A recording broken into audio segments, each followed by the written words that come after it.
My name is Amber Mitchell, and at 29, I thought I understood what family disappointment meant. Being excluded from Christmas was painful, but I never expected what came next.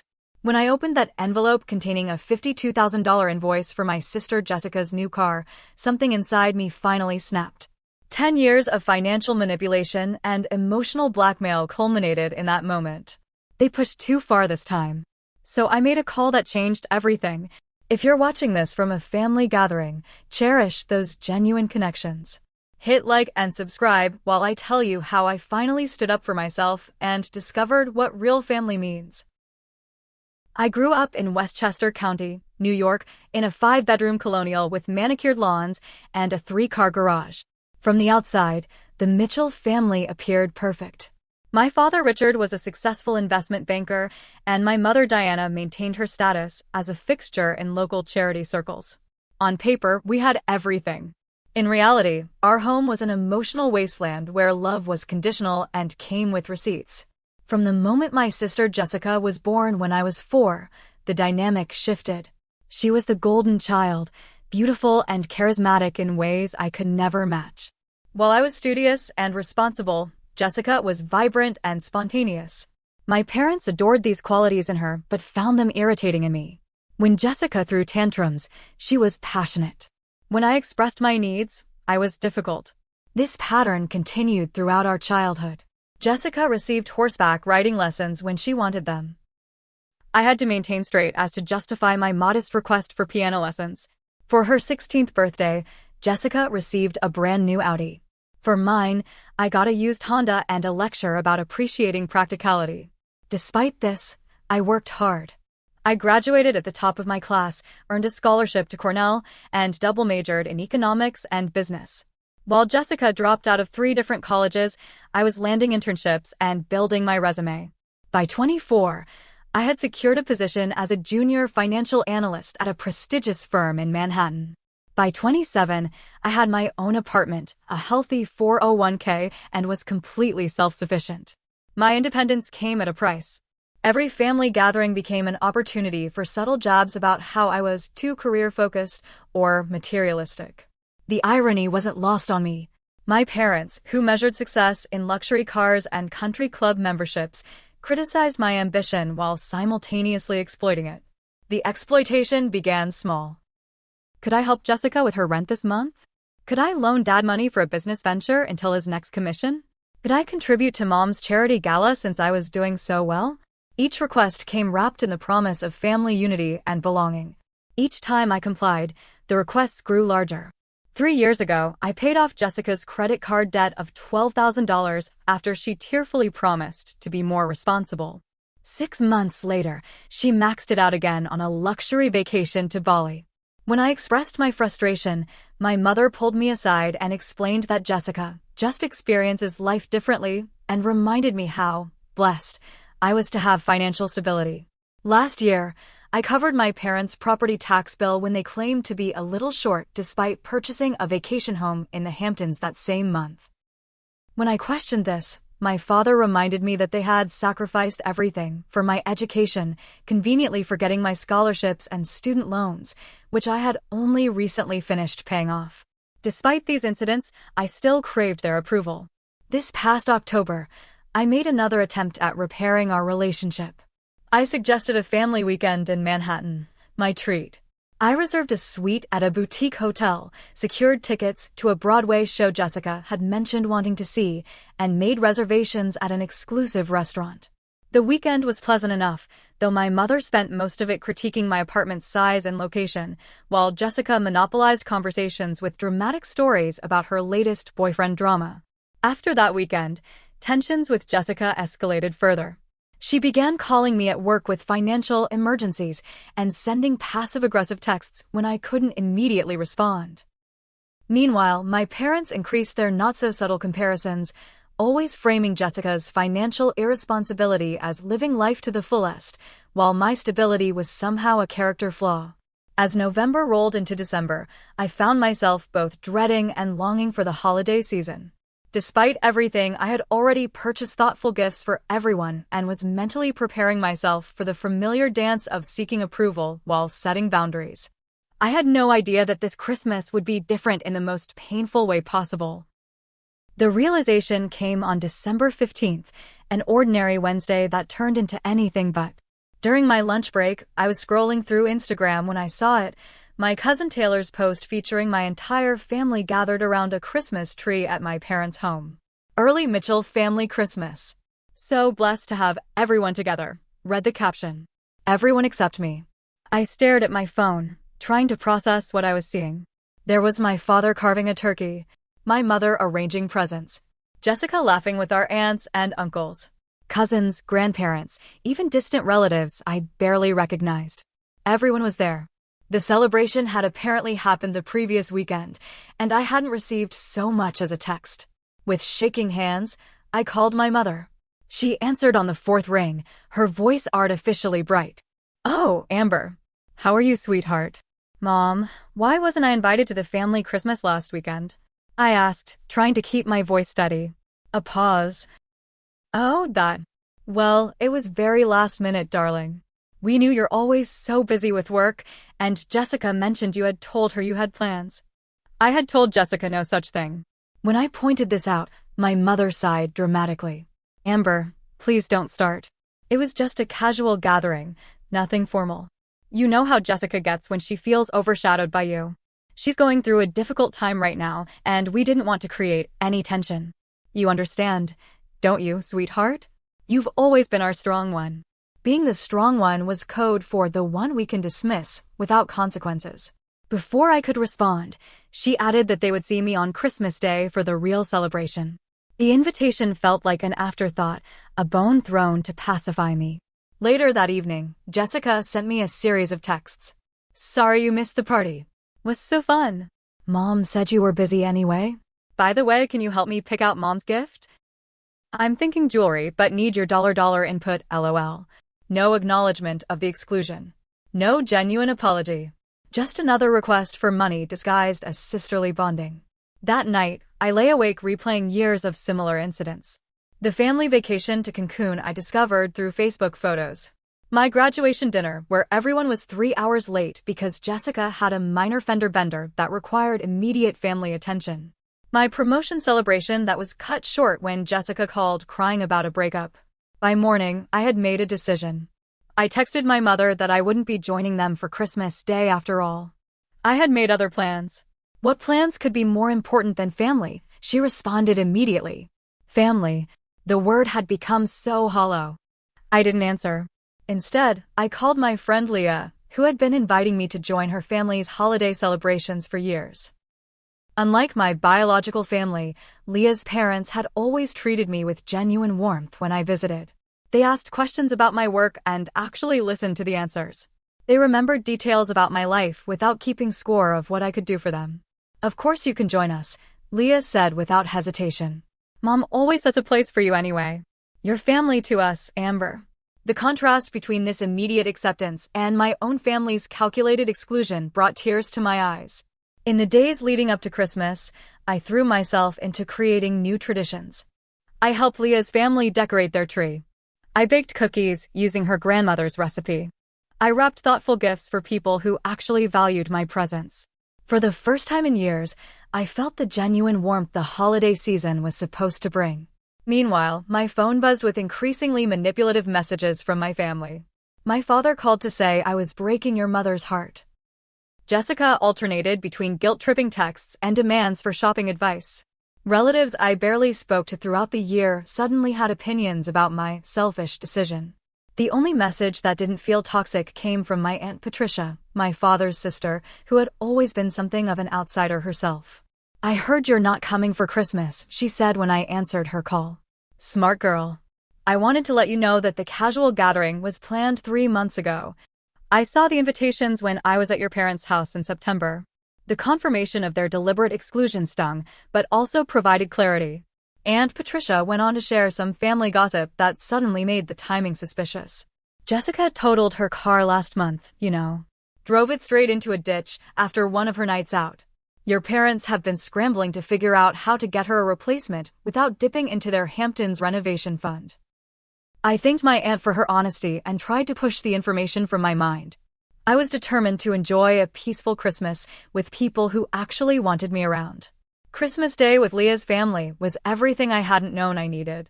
We ate too much, played board games, and shared stories without agenda or manipulation.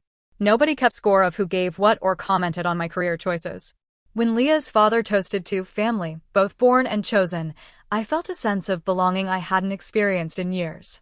I returned to my apartment that night with leftover pie, genuine hugs, and an invitation to their New Year's celebration. For the first time, I didn't feel the need to check my phone for messages from my biological family. I was beginning to understand that family should add to your life, not drain it. Little did I know that my journey to this realization was about to accelerate dramatically. January arrived with New York's typical post-holiday gloom, gray skies, dirty snow, and the collective hangover of returning to normal life after the festive season. I threw myself back into work, finding comfort in spreadsheets and projections that behaved according to logical rules, unlike family dynamics. 3 weeks after Christmas, I was beginning to feel like myself again. The hurt of the exclusion had faded to a dull ache, and I was focusing on my New Year's resolutions, setting better boundaries, prioritizing genuine relationships, and finally taking that financial certification course I'd been postponing. Then the envelope arrived. It was Thursday evening when I collected my mail. Among the usual bills and flyers was a thick manila envelope with my parents' return address. No note, just my name and address in my mother's elegant handwriting. Curious, I opened it while riding the elevator to my apartment. Inside was a stack of papers. The first page was an invoice for $52,000 from Luxury Motors of Westchester. The purchaser, Jessica Mitchell. The cosigner, Amber Mitchell. I almost dropped the papers in shock. Below the invoice was loan documentation for a brand new Mercedes GLE Coupe, with monthly payments of $1,138 for 60 months. My signature appeared on the cosigner line, a signature I had never provided. My hands trembling, I fumbled with my keys and barely made it inside my apartment before collapsing onto my couch. I flipped through the remaining papers, insurance documents, extended warranty information, and a handwritten note from Jessica. Thanks for helping with the new car. The old one was totaled and I needed reliable transportation. Mom and Dad said you'd understand since you're doing so well. Payment details attached. First one due February 1st. Love you, sis. XOXO. The casual entitlement of the note made my stomach turn. I immediately called my parents, my heart pounding in my chest. My father answered on the second ring. Amber, did you get the paperwork we sent? Dad, what is this? I never agreed to co-sign for Jessica's car. That's not my signature. Now, Amber, he said in the patronizing tone he'd perfected over the years, don't be dramatic. We knew you'd want to help your sister. She's been through a trauma with the accident. The accident that was her fault because she was driving drunk? I countered, recalling Aunt Patricia's revelation. That's beside the point. She needs a car for her new job. What new job? As far as I knew, Jessica hadn't held steady employment in years. She has an interview next week, he admitted. But she needs to make a good impression. The Mercedes will help with that. The absurdity of the statement would have been comical if it weren't so infuriating. Dad, someone forged my signature. That's fraud. I never agreed to this. Your mother signed for you, he said dismissively.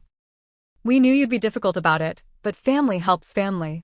You make more than enough to cover the payments. I was speechless. The casual admission of fraud, the assumption that my income was theirs to allocate, the complete disregard for my autonomy, it was breathtaking in its audacity. This is illegal, I finally managed. I'm not paying for Jessica's car. Don't be selfish, Amber. After everything we've done for you. I hung up. Within minutes, my phone exploded with texts from Jessica. Dad said you're being difficult about the car. I need this car, Amber. You're so selfish. You don't even drive a Mercedes, so why do you care? If you don't help me, I'll be stranded. Each message increased my disbelief. I turned off my phone and poured myself a generous glass of wine, trying to process what had just happened. The next morning, I called in sick to work for the first time in 3 years. I needed to understand exactly what I was dealing with. A quick online search confirmed my suspicions. If my name was fraudulently added as a cosigner, I could potentially be held liable for the loan unless I reported the fraud. With growing unease, I logged into my bank accounts to make sure no unauthorized transactions had occurred. What I found sent a chill down my spine.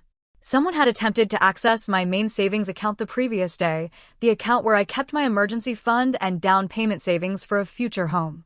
Thankfully, the attempt had triggered a security alert due to the unusual activity, and the bank had frozen the account pending my verification. When I called the bank, they confirmed that the attempt had come from a recognized device, my old laptop, which I had given to my parents last year when I upgraded. The sense of violation was overwhelming. While I had been processing the car loan fraud, they had actually attempted to directly access my savings. This wasn't just entitlement, it was calculated theft. That afternoon, I received an email from my mother. Amber, your father is very disappointed in your reaction. Jessica is heartbroken that you would abandon her in her time of need. As your mother, I must say I raised you better than this. Family stands together. The car has already been purchased, and Jessica loves it. Don't ruin this for her. She's planning to post about it on Instagram this weekend and wants to thank you publicly for your generosity. Don't embarrass her by creating drama. The email perfectly encapsulated the family dynamic. My feelings were irrelevant, Jessica's wants were paramount, and my only value was what I could provide. The mention of social media was particularly telling. Appearances mattered more than ethics or legality. By the end of the day, my shock had transformed into something else: determination. For the first time, I saw my family's behavior with perfect clarity. This wasn't love. This wasn't even family. This was exploitation, and it had gone on long enough.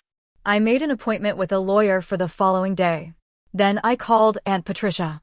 I'm not surprised, she sighed after I explained the situation. They did something similar to your cousin Ryan a few years ago with one of their timeshare purchases. He ended up paying rather than fighting it. They're counting on you doing the same. Not this time, I said, surprising myself with the firmness in my voice. Not anymore.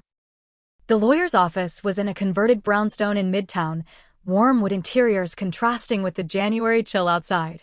Natalie Hoffman, the attorney Leah had recommended, reviewed the documents with a practiced eye, her expression growing increasingly concerned.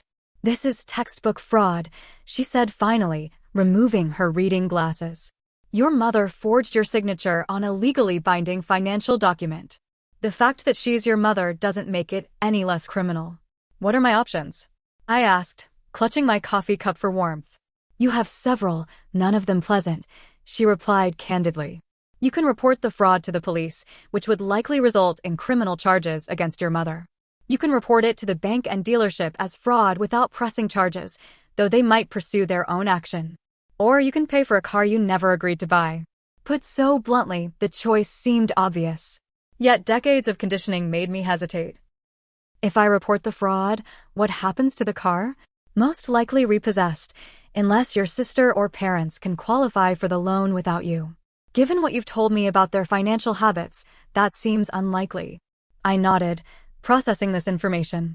And my relationship with my family? Natalie gave me a sympathetic look. I can't advise you on that aspect. But ask yourself, what kind of relationship do you currently have with people who would commit fraud against you? It was a fair question, and one that haunted me as I left her office with a clear legal strategy, but an emotional maelstrom. When I turned my phone back on, I had 17 missed calls and 36 text messages. My father had escalated to threats. If you pursue this fraud nonsense, you can consider yourself cut off from this family permanently. Your mother is beside herself with your ingratitude. Jessica had alternated between rage and manipulation. I already showed everyone my new car. How could you do this to me? I told you about the job interview. I need to make a good impression. Remember when I covered for you when you crashed Dad's boat? You OW me. I had never crashed our father's boat. The fabricated leverage was almost impressive in its desperation. Even extended family members had been enlisted. Cousins I spoke to maybe once a year were suddenly messaging me about family loyalty and helping those in need. Uncle Robert, my father's brother and business partner, called to remind me that family disputes should stay private and suggested I was being overly legalistic about a simple misunderstanding. The coordinated pressure campaign only strengthened my resolve. I forwarded everything to Natalie and followed her advice to document all communications while limiting my responses. That evening, my boss Sandra called. I had returned to work but had been distracted, my usual precision noticeably absent. Amber, is everything all right? The Wellington presentation seemed off today, and that's not like you. I hesitated, then decided on honesty. I'm dealing with a family situation. My parents forged my signature on a car loan for my sister. I'm working with a lawyer to address it. The silence on the other end lasted several seconds. I see, Sandra finally said. That's significant. Do you need some time off? No, I said quickly.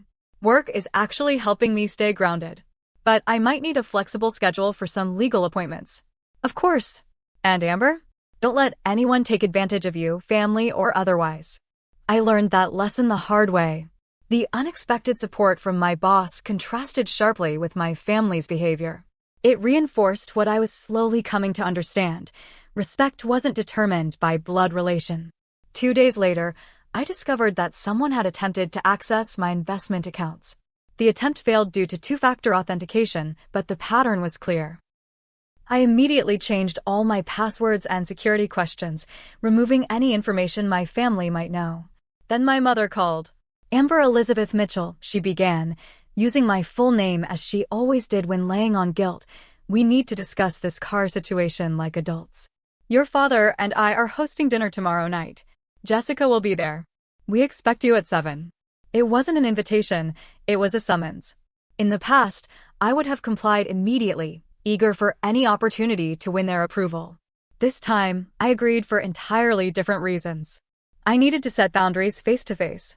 The next evening, I arrived at my parents' house exactly on time. The familiar colonial looked the same as always, perfectly maintained, impressively imposing, and utterly cold. Through the front window, I could see Jessica's new Mercedes parked prominently in the driveway, while my parents' vehicles were tucked away in the garage. My mother answered the door with an air kiss that didn't quite reach my cheek. Finally ready to be reasonable, she asked, leading me to the dining room where my father and Jessica waited. Jessica was scrolling through her phone, barely looking up when I entered.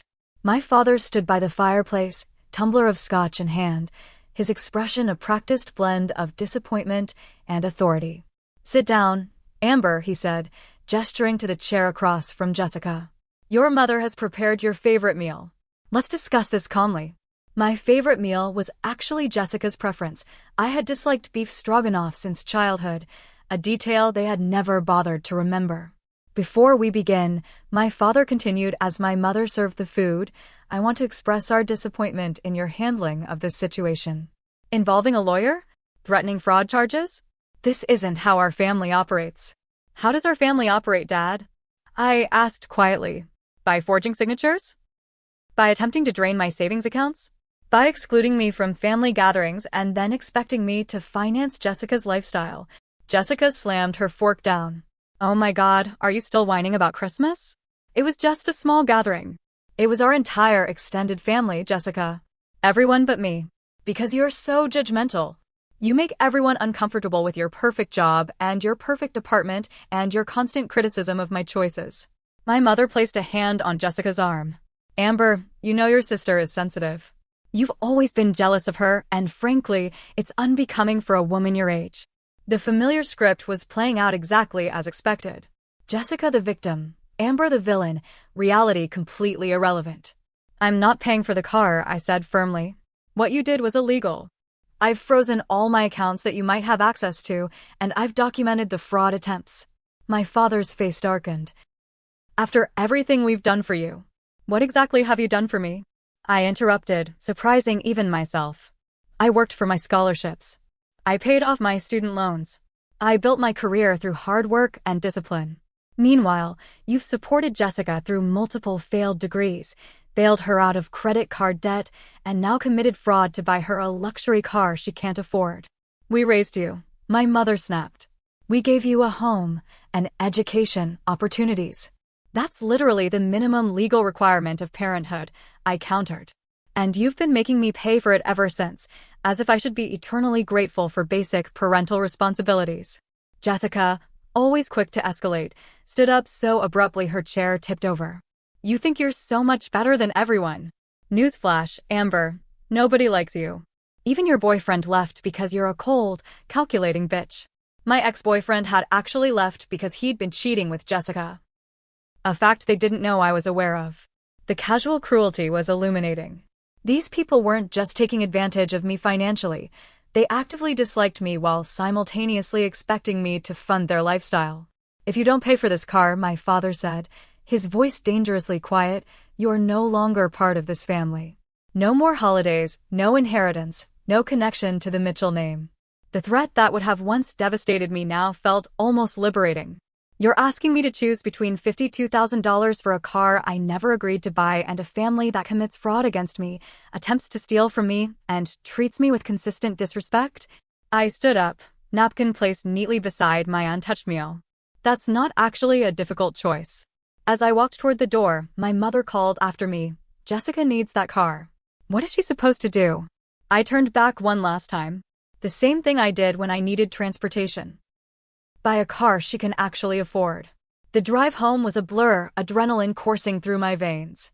I had finally said things I'd been holding back for years. The relief was palpable, but so was the grief.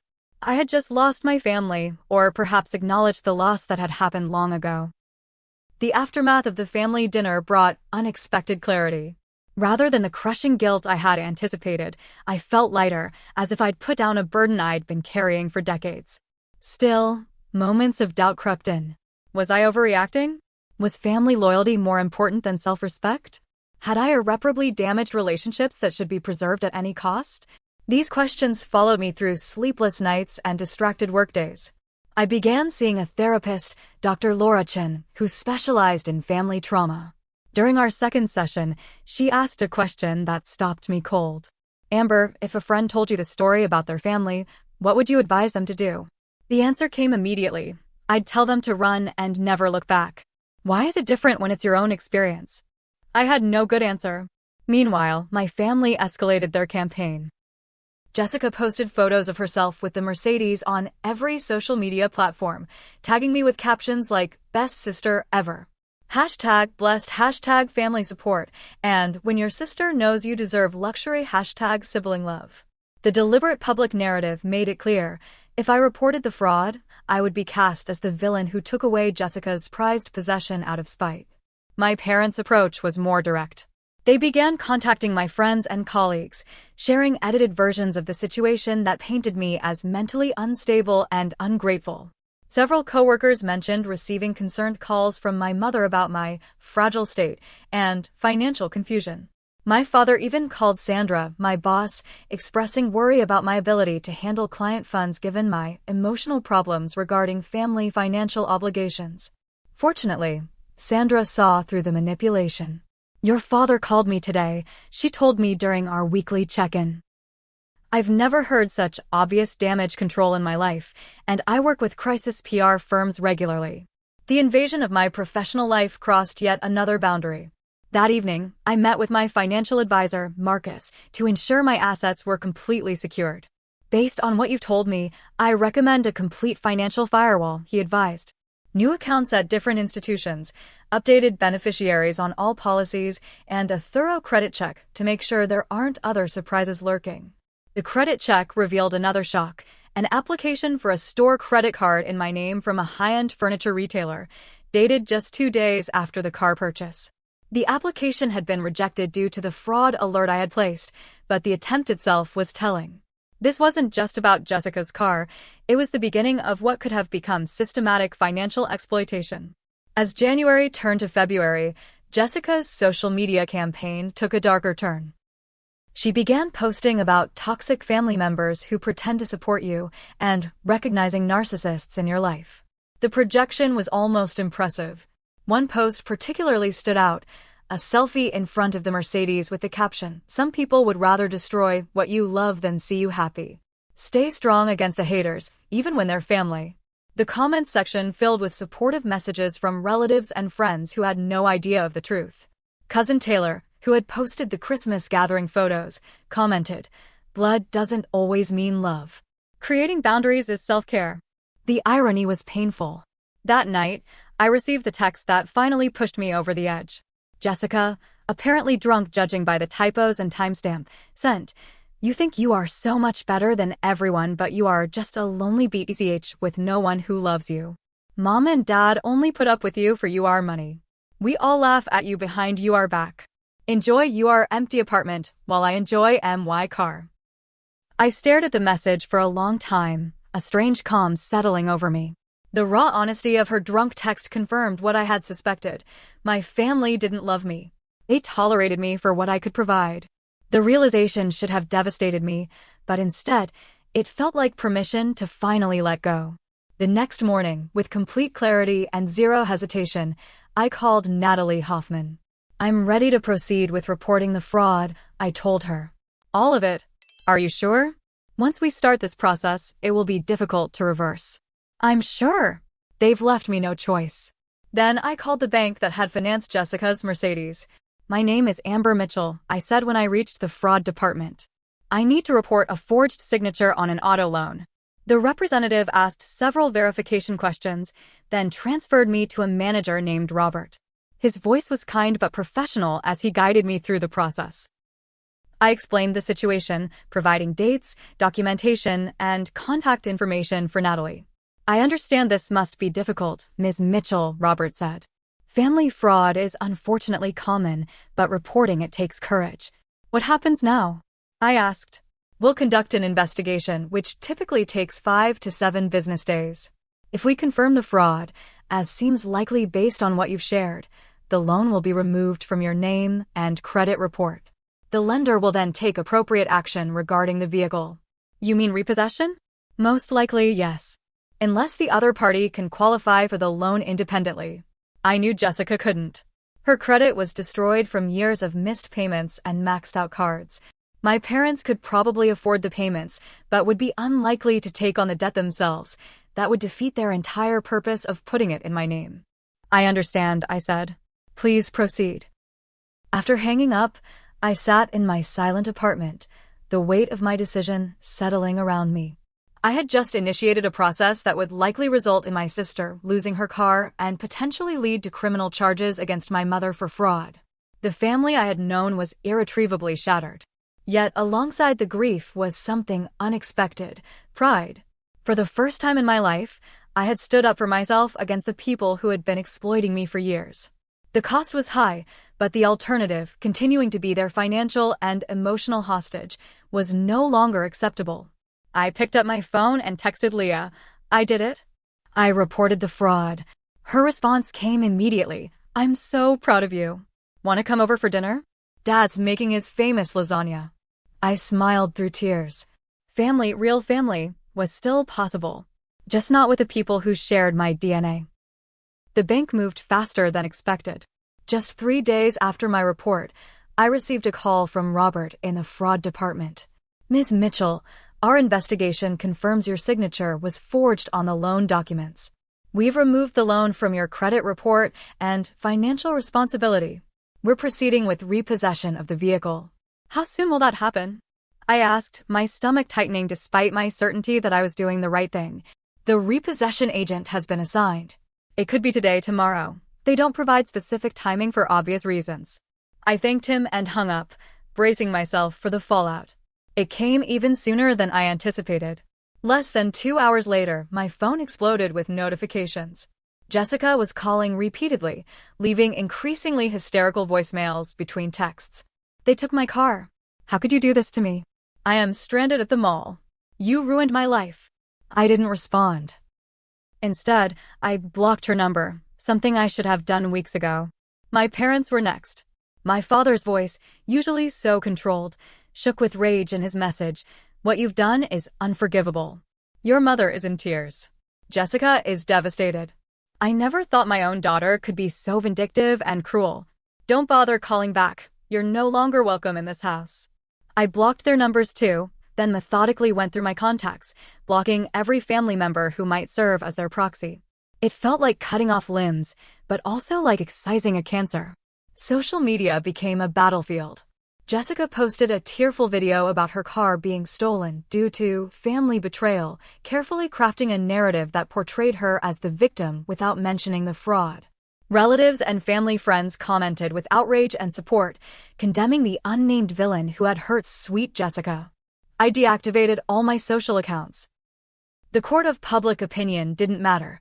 The truth did. The next day, the other shoe dropped. My mother had been contacted by the bank's fraud department.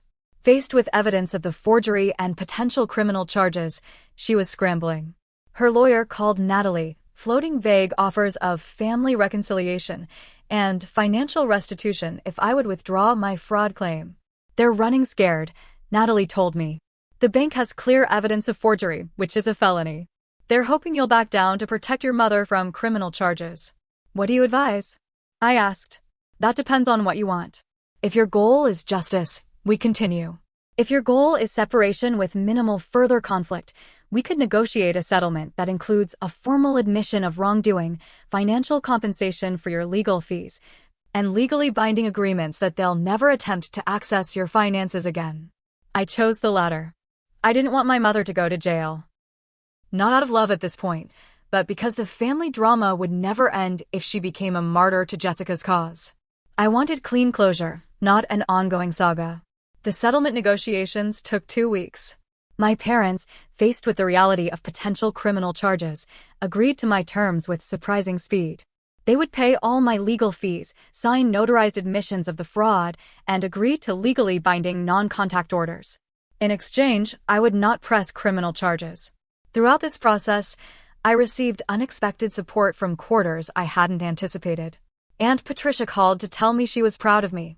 Someone needed to stand up to them. They've been pulling these stunts for years, and everyone's been too afraid of being cut off to say anything. Even more surprisingly, my cousin Ryan reached out. "I heard what happened with the car. Just wanted you to know I went through something similar with them 3 years ago. I wish I'd had your courage." The family I thought would stand united against me was revealing cracks I'd never noticed, other victims of my parents' manipulation who had been suffering in silence. The day the settlement was finalized, I received a text from an unknown number. It was Jessica, using a friend's phone to bypass my block. "You think you've won, but you've lost everything. Enjoy your money and your empty life. We're all better off without you." Her words were meant to wound, but they landed differently than she intended. Yes, I had lost my biological family. But what exactly had they contributed to my life beyond stress, manipulation, and exploitation? The emptiness I felt wasn't from their absence. It was from realizing they had never truly been present as loving family members in the first place. That evening, I met Leah and her parents for dinner. They had become my support system throughout the ordeal, offering practical help and emotional stability without judgment. To Amber, Leah's father toasted, raising his glass. For having the courage to choose self-respect over appeasement. Not everyone does. As we shared a meal filled with genuine conversation and laughter, I realized I wasn't grieving the loss of family. I was grieving the illusion that I had ever had one and celebrating the discovery that family could be found elsewhere. 6 months passed, bringing summer heat to New York and unexpected peace to my life. The legal battle with my family had concluded, the settlement enforced, and the non-contact orders maintained. My mother had avoided criminal charges. Jessica had eventually secured financing for a much more modest vehicle through my parents, and I had begun the process of healing from decades of emotional manipulation. The transition wasn't easy. There were nights I woke up panicking, convinced I had made a terrible mistake. Holidays and birthdays brought complicated emotions. Mother's Day was particularly difficult. I found myself standing in the card aisle at the drugstore, staring at messages celebrating loving mothers, feeling like an alien observing a custom from another planet. But there were surprising benefits to cutting toxic ties. My work performance improved dramatically once I wasn't constantly managing family crises. I received a substantial promotion and bonus, which I invested rather than diverting to family emergencies. My apartment, once criticized by my mother as depressingly small, became a peaceful sanctuary decorated exactly as I pleased. Most importantly, I discovered what genuine relationships felt like. Without the constant drain of my biological family, I had emotional energy to invest in friendships that had withered under the strain. I joined a book club, started taking weekend hiking trips with a group from work, and even began dating again, this time with healthier expectations and boundaries. Therapy with Dr. Chen continued weekly, then bi-weekly as I developed stronger coping mechanisms. Family trauma doesn't disappear overnight, she reminded me. Healing isn't linear. There will be setbacks and difficult days. The goal isn't to never feel pain about your family, it's to process that pain in ways that don't derail your life. One unexpected aspect of recovery was learning to recognize and correct the distorted thinking patterns my family had instilled. I no longer felt guilty for setting boundaries. I stopped apologizing for my success. I recognized that generosity shouldn't require self-sacrifice and that love shouldn't come with invoices. In July, I received an email from Aunt Patricia. She and Uncle Stephen were celebrating their 40th anniversary with a small gathering at their lake house and wanted me to attend. No drama, no manipulation, just good food and better company, she promised. And absolutely no other Mitchells invited. I accepted, curious but cautious. The weekend proved to be a revelation. Aunt Patricia had always been the family rebel, maintaining distance from my parents' materialistic values while still participating in obligatory gatherings. Away from their influence, she was vibrant, funny, and surprisingly insightful. "Your mother was always like this," she told me as we sat on the dock watching the sunset. Even as a teenager, she measured everything in terms of what she could get from people. "Your father was a perfect match, equally transactional, equally status-conscious. When you were born, I'd hoped you'd somehow escape their influence." "I did," I said. "Just took 29 years." She squeezed my hand. Better late than never. The most unexpected reconciliation came in August. My cousin Taylor, who had posted the Christmas photos that revealed my exclusion, reached out via email. Unlike the rest of the family, her message contained a genuine apology. "I've been thinking about what happened at Christmas and everything since," she wrote. "I didn't understand the full situation then, but I've seen how Aunt Diana and Uncle Richard have been rewriting history, and it's opened my eyes to patterns I never noticed before. I'm sorry I participated in hurting you. If you're open to it, I'd like to reconnect on your terms, no pressure." We met for coffee at a neutral location. The conversation was awkward at first, but gradually warmed as we shared our respective experiences with the family dynamic. Taylor revealed that since my departure, Jessica had become increasingly demanding and my parents more openly manipulative with other family members. "It's like they need someone to use," she observed. "When you left, they just redirected to other targets." I felt a pang of guilt, quickly followed by clarity. I wasn't responsible for protecting others from my parents' behavior. Each person had to recognize the pattern and make their own choices. Taylor and I agreed to proceed cautiously with rebuilding our relationship. No family gossip, no pressure to attend events where my parents would be present, just occasional meetups between two adults with shared history. By fall, I had established a new normal. My finances were completely secured, my career was thriving, and my social circle consisted of people who valued me for myself rather than what I could provide. I still had moments of sadness about what my family relationship could have been, but they no longer dominated my emotional landscape. In October, exactly 1 year after my ill-fated attempt to repair family ties with the Manhattan weekend, I received a text from Jessica. Despite the non-contact order, she had found a way to reach me through a work colleague's phone. "I hate what you did, but I get it now," she wrote. "Dad and Mom have been putting me in charge of Thanksgiving and expecting me to pay for everything. When I said I couldn't afford it, Dad suggested I borrow from my 401k. I remembered what you said about buying things I can actually afford. You were right. Don't respond to this. I'll deny everything if they find out I contacted you. Just wanted you to know."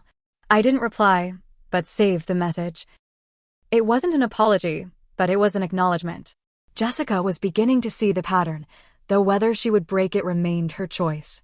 As the holiday season approached again, I found myself reflecting on all I had learned. The car invoice that had once seemed like the worst crisis of my life had actually been a gift, the final push I needed to recognize and escape a lifetime of exploitation disguised as family love. I had learned that family isn't defined by DNA but by mutual respect, genuine support, and love that doesn't come with conditions or receipts. I had discovered that setting boundaries isn't selfish, it's essential for healthy relationships. Most importantly, I had realized that walking away from toxic connections isn't failure. Sometimes it's the bravest form of self-respect. This Christmas would be different. I had accepted Leah's invitation to join her family at their cabin in Vermont. I had a new tradition of volunteering at a local shelter on Christmas Eve. I had plans for New Year's with colleagues who had become friends. My life wasn't empty without my biological family. It was fuller, healthier, and infinitely more peaceful. The journey hadn't been easy, and it wasn't completely over. I would always carry the scars of my upbringing, the whispers of self-doubt, the reflexive guilt. But I had learned to recognize those thoughts as echoes, not truth. I had discovered that family is something you can choose, and love is something you should never have to purchase. If you're watching this and something in my story resonates with you, please know that you deserve relationships that add to your life rather than drain it. Setting boundaries isn't selfish, it's necessary. And sometimes, the hardest decisions lead to the most peaceful outcomes. I'd love to hear your thoughts in the comments below. Have you ever had to make a difficult choice for your own well-being? What helped you through it?